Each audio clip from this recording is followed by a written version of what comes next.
Hello friends, welcome back to channel महापुरुषों की बातें। सत्संग जी सबको प्यार भरी राधा स्वामी।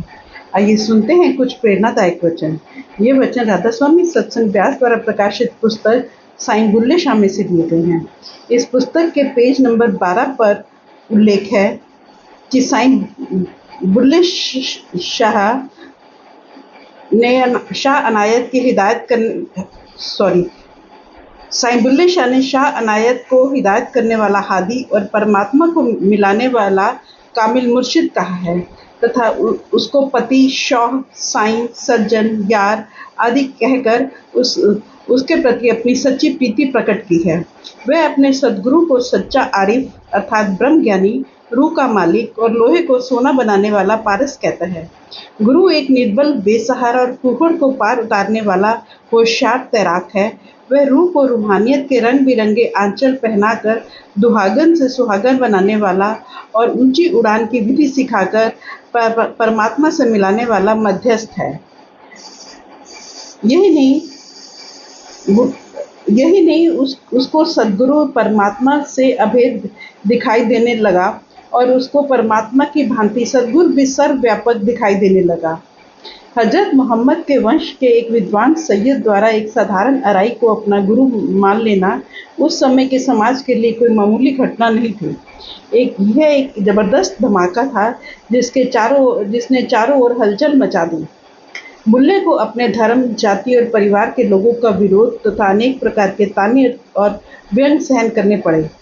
बुल्ले शाह ने बड़ी निडरता से इस बात का प्रचार किया कि पूर्ण सद्गुरु चाहे कितनी छोटी से छोटी जाति में क्यों न आए हो, उनका पल्ला पकड़ने से ही जीव का पार उतरना संभव है।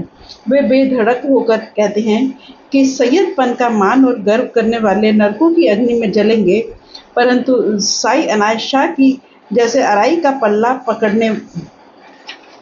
पकड़ने वाले रूहानी दौलत से मालामाल हो जाएंगे। बुल्ले शाह के जीवन के इन्हीं दिनों की एक घटना उसकी मस्ती, बेपरवाही और उदारता का सुंदर चित्र खींचती है। कहा जाता है कि संसार के तंग करने पर बुल्ले शाह ने गधियां ले ली ताकि संसार उससे घृणा करने लगे। बुल्ले शाह को लोग गधियां वाला कहने लगे। कहते हैं किसी गरीब की पत्नी को एक मुसलमान हाकिम जबरदस्ती अपने घर ले गया। जब उसकी पुकार किसी ने नहीं सुनी तो किसी ने कहा, बुल्ले शाह कामिल फकीर हैं, तू जाकर उसकी खुशामद कर। जब उसके पास गया, उसने कहा, जा शहर में देख कहीं तबला और सारंगी बजते हैं। एक जगह हिजड़े गा रहे थे। उसने देखा और आकर बुल्ले शाह को उसकी सूचना दी। बुल्ले शाह उनमें जा मिले और नाचने लगे। जब वजद अर्थात मस्ती में आए तो उससे पूछा कि हाकिम कहाँ रहता है। वह कहने लगा, शहर के अमूक और खजूर वाले बाग और आमों वाली बगीची में रहता है। तब बुल्ले शाह ने ध्यान देते हुए कहा, अम्बा वाली बगीची सुनी दी, खजियां वाला बाग, खोतियां वाले सद बुलाई, सुती एते जाग, चिन्ना यूं छड़ीदा यार, चिन्ना यूं छड़ीदा। बुल्ले शाह के कहने की देर थी कि वह स्त्री बरबस खिंची चली आई। बुल्ले शाह ने कहा, हे मनुष्य, जा ले जा। उधर बुल्ले शाह के पिता को लोगों ने बताया कि पहले तो तुम्हारे पुत्र ने गधियां रखी थी, अब हिजड़ों के साथ नाचने लगा है। सैयदों की अच्छी इज्जत मिट्टी में मिला रहा है। बुल्ले शाह का पिता एक हाथ में लाठी पकड़े और दूसरे में माला लिए वहां जा पहुंचा। बुल्ले शाह ने जब अपने पिता को आते देखा तो दिल में आया कि आज यह भी खाली ना जाए। ध्यान देकर लगा गाने, लोका दे हथ मालियां ते बाबे दे हथ माल, सारी उम्र पिट पिट मर गया खुश न सकिया बाल, चिन्ना यूं छड़ीदा यार, चिन्ना यूं छड़ीदा। पिता भी साथ में नाचने लगा और अंदर पर्दा खुल गया। हाथ से माला फेंक कर वह कह उठा, पुत्र जिन्ना दे रंग रंगीले, मापे भी लैंदे तार, चिन्ना यूं छड़ीदा यार, चिन्ना यूं छड़ीदा। प्रेम का आरंभ बहुत चित्ताकर्षक होता है, परंतु इसका मार्ग विषम और मंजिल दूर है। प्रेम की छोटी सी बेसमझी या भूल प्रेमिका की नाराजगी का कारण बन जाती है और प्रेमी के लिए मुसीबतों के पहाड़ खड़े कर देती है। यही दशा बुल्ले शाह की हुई जब उसकी भूल के कारण मुर्शिद उससे नाराज हो गए। कुछ लेखकों ने मुर्शिद की नाराजगी का कारण बताया कि बुल्ले शाह ने खुलेआम शरीयत की आलोचना करनी शुरू कर दी और यह बात गुरु को पसंद न आई। परंतु यह बात जचती नहीं, क्योंकि शरीयत की आलोचना सब सूफी अपने अपने ढंग से सदा करते आए हैं और कादरी संप्रदाय के सूफी भी शरीयत के पुजारी नहीं थे। नाराजगी के कारण बताने वाला दूसरा वर्णन बिल्कुल भिन्न है। कहा जाता है कि एक बार बुल्ले शाह ने अपने मुर्शिद साई अनायत शाह को अपने किसी रिश्तेदार की शादी में सम्मिलित होने के लिए निमंत्रण दिया। साईं जी ने अपने स्थान पर एक शिष्य भेज दिया। यह शिष्य अराई जाति का था और फकीरों के वेश में था। एक और बुल्ले शाह के कबीले को सैयद होने का गर्व था, दूसरी ओर उसके साधारण पहनावे के कारण उन्होंने उसका कोई मान सम्मान नहीं किया। बुल्ला भी चुप गया। उसे चाहिए था कि गुरु के प्रतिनिधि का पूरा मान व सम्मान करता, परंतु उसने भी लोक लाज में आकर उसकी ओर ध्यान न दिया। जब शिष्य विवाह से लौटा तो साईं जी ने पूछा कि किस तरह रहे। उसने सारी बात सुना दी, नाराजगी प्रकट की। मेरी नीची जाति के कारण बुल्ले शाह और उसके घर वालों ने मेरे साथ अच्छा व्यवहार नहीं किया।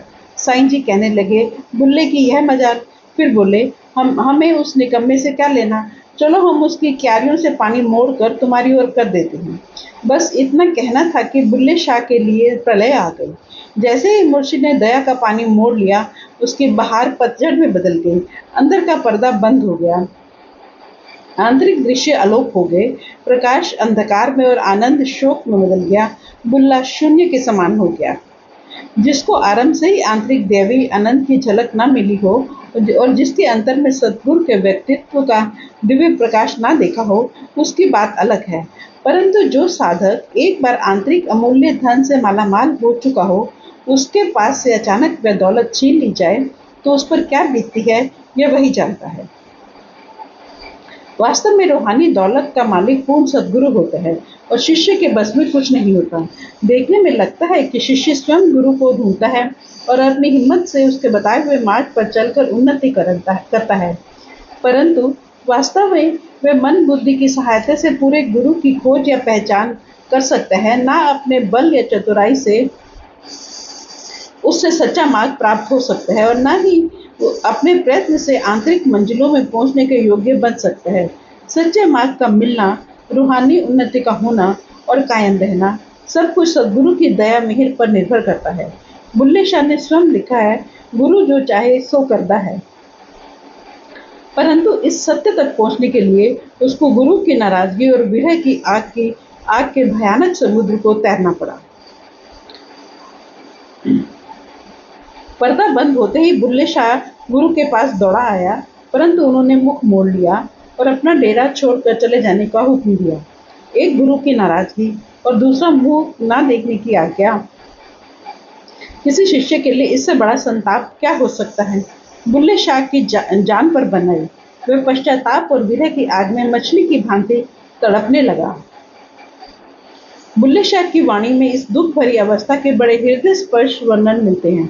उसकी कई काव्यों में आत्मकथा जैसा पुट मिलता है। इन काव्यों के रचना काल के विषय में कोई पक्का दावा कर सकना कठिन है, परंतु यह अभिव्यक्ति बुल्ले शाह की इस समय की मानसिक अवस्था की करती हुई प्रतीत होती है। इनमें विरह की नदी उछलती दिखाई देती है।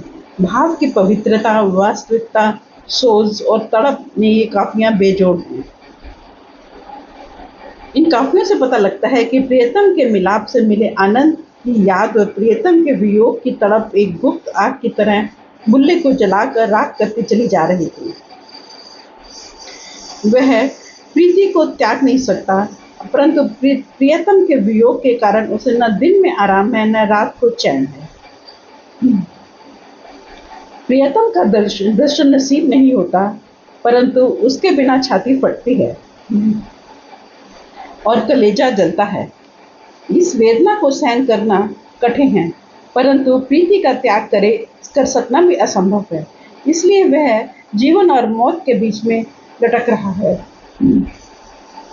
फ्रेंड्स, अपनी इस वीडियो को आज हम समाप्त करते हैं। अगली वीडियो में आते हैं। Thank you.